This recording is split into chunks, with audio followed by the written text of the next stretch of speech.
My wife's family is from England. She came over when she was 7 and had an opportunity to go to England for our summer vacation a few years ago. And it was going to be a really, really fun opportunity. The whole family was going, her parents, siblings, our 2 kids were going. This was the first time that they were going to get to meet their great grandparents over in England. So, big trip. We all decided we were going to fly into Heathrow. We were driving up through England up to a little seaside village off the North Sea, about maybe a three-hour drive, something like that. And so we fly into Heathrow.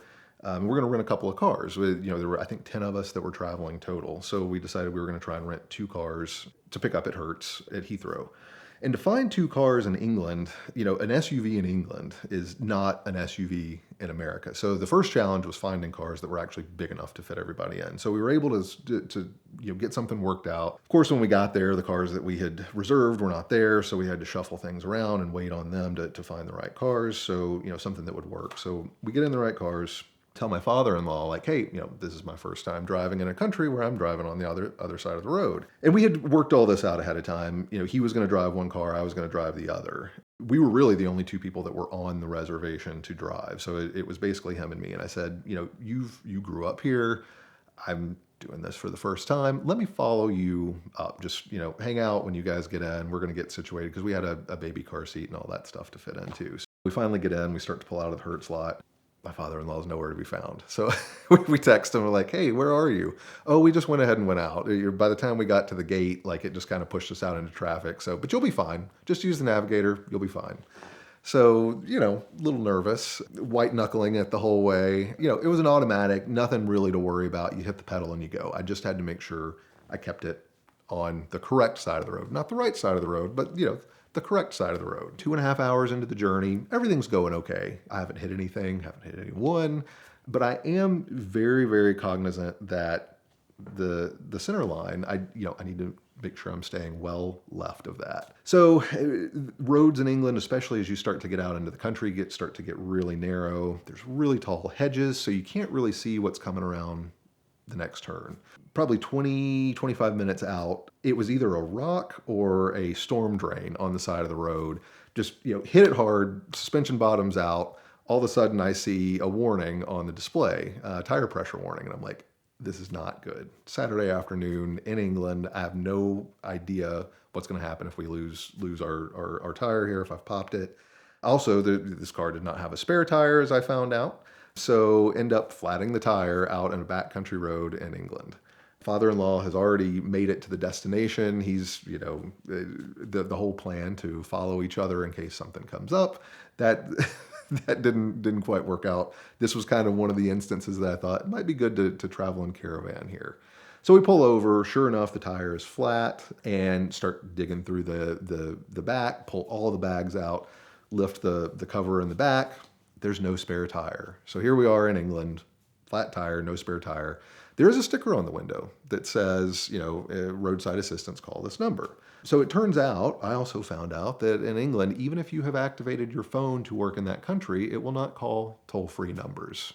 So that was the other issue we had. So we're stuck by a massive beet field. It was like a sugar beet field in England, and flat tire, no spare tire. Called my father-in-law, and he'd actually made it to the destination, to my wife's grandmother's house. So they were able to call Hertz from there and get somebody to come out. So after about 45 minutes, flatbed truck finally shows up, pulls the car up. They came out, got everybody except for me and my brother-in-law. So we waited with the car. So that was the first, quite literally, first bump in the journey. We're talking to the driver as we're going back. He says, "Don't worry about it. Hertz is usually pretty good about getting this stuff fixed. They'll probably have you patched up and ready to go, maybe even tomorrow." I wasn't optimistic. Tomorrow was Sunday. He said, we'll drop it off at the shop. They'll notify Hertz. Everything should be fine. So on the way back, he's like, you know what? Actually, I better call the shop to make sure that they're open. So he calls the shop. They're closing in like 20 minutes. So he's like, well, you know what? I would normally take this on to the shop, but they're closing. So I'm just going to drop it at your residence that you're going to. And I'm sure you guys can get this worked out. Somebody from that shop will come, or Hertz will send somebody to come and pick it up. So we call Hertz. No answer, no response. We leave a message. All of Sunday comes. No call, no nothing. Finally, Monday rolls around. We get somebody on the phone at Hertz, and they're like, "Oh yeah, sorry. Sometimes the weekends get, we just don't always have the resources on the weekends to come and collect the cars. We'll come. We'll send somebody. We will be there today. We'll be there this morning to get it."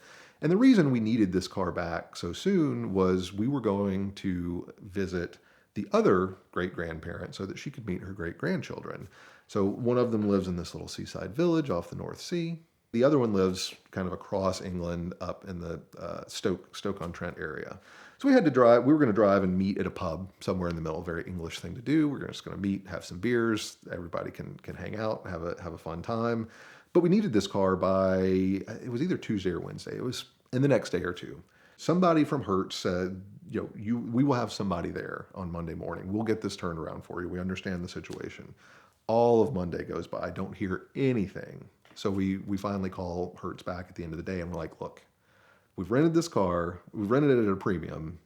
This is what happened. You said somebody would come out. Nobody's come out yet." So we finally get somebody at Hertz. It gets escalated up. They said, "Okay, we will get somebody out. Just be patient." So in the meantime, we said, "Look, we're just going to have to get another car. There's no way they're going to get this turned around. We need to go there." I think it was Tuesday afternoon. So we had been calling all of the other rental car places around. It's not like here in the United States where there's just rental car places everywhere, especially where we were, which was kind of up in the English countryside. So all the rental car places are fully booked. I did find in a city maybe a half an hour away, 20 minutes away, there was an Enterprise, and online it said that they had a car. I was able to make the reservation, had it confirmed with a phone call as well. But it turned out that it was the Enterprise corporate number. But they said, "You know what? You're fine. We got you taken care of. We understand the situation. Just go over, pick up the car. Get the car off to Hertz. They're supposedly going to fix it and get it back to us. But our mission is to get this other car so that we can go meet the other great grandparent." My father-in-law takes me up to the Enterprise in this other city. We get there and say, "Hey, we're here to pick up the car. We just made the reservation earlier today." The guy just kind of smiles, shakes his head, and said, "You probably talked to the corporate office, didn't you?" And I said, "I don't know. I called the number that was on the listing, probably." And he's like, "I hate it when they do this. We don't have any cars." So I said, "Well, why could somebody not tell me this? First of all, we're kind of stranded by this other rental car company now. You guys are going to save the day, but you don't have any cars." Well, about that time, someone comes up to return a car, and it was a Mini Cooper S, and I was like, "Oh, this could be cool. It's big enough. I mean, it's not a SUV, but it's big enough that we could fit everybody in that we need to." So I said, "Well, what about that car?" He said, "Oh, well, hang on a second. Let me check." So he goes out and talks to the people, logs it in, comes back and says, "Unfortunately, I can't rent you that car." And I said, "Why?" Is it another reservation? I mean, we're here right now.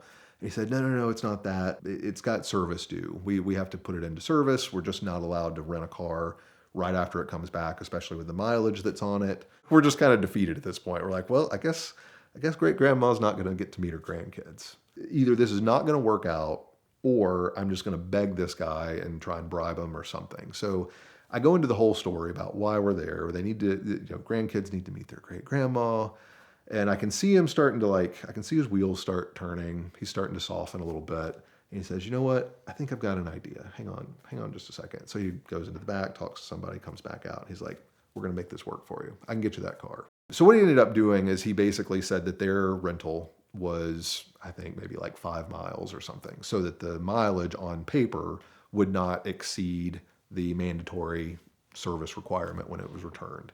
So he said, your rental is going to look like it's got, probably like 500 miles, but it's fine. This is an unlimited mileage rental. It's just on paper, you're going to have a lot higher mileage, but we'll make it work. We'll just say that they barely drove it and it'll be fine. He was like, the service mandates that we have to do here are way aggressive anyway. It's way ahead of what is even recommended by the manufacturers. So we're like, great. Problem solved. No big deal. We've got a car now.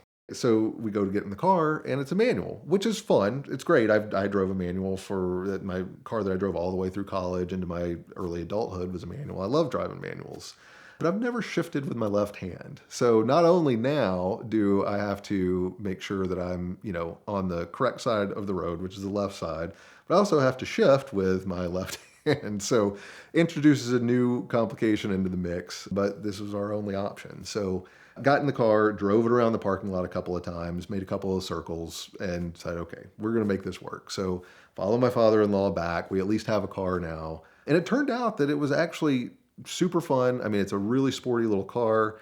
Had a blast with the manual. I think I terrified my family just with like the sportiness that I was driving it with. But I was able to take it out a few times just on my own, enjoy it. We finally made it to Grandma's place. Grandma got to meet her great grandkids. So I guess the story has a happy ending, but it was definitely a trial to get there.